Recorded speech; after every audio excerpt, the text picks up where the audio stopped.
I'm Steve Lambert. I'm the leader of the opposition grouping at Buckinghamshire County Council, and I'm supporting the County Council case for a single council across Buckinghamshire, working better and closer with parish and town councils to deliver real community, in the heart of the community, services and a big strategic overview for the county which we need for the 21st century.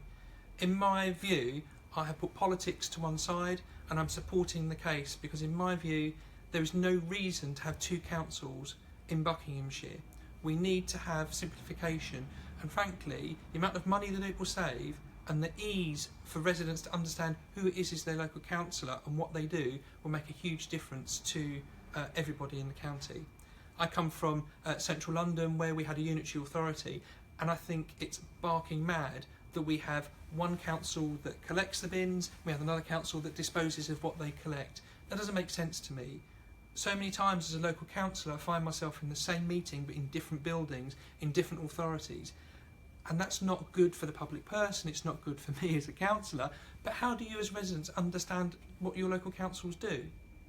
If you just look at the models for Wiltshire and for Durham, but how they work, you'll see that actually the case put forward by Bucks County Council makes perfect sense.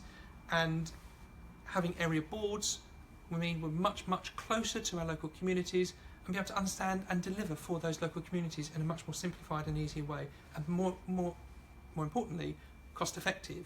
This is not an extra penny coming out of the government for this. We are in a place where the government are not giving us any money anymore. Next year we'll be in a negative support grant, which will be paying our council tax to the government as a tax. The case put forward by the County Council will save about £18 million. Personally, I think it would be more, but about £18 million, and that's been independently verified. And for me, that's extra money going back into the services of Buckinghamshire for our elderly, for our young, and actually for people of my indeterminate middle age. We need these services to carry on. We need our roads to be fixed. We need our schools to be up to scratch, and we need things like adult social care and children's social services to have every penny that they can to deliver the services they need for our most vulnerable. Having extra £18 million into Buckinghamshire residents doing that has got to be a massive tick. So for me, a county unitary is the only real viable option for Buckinghamshire.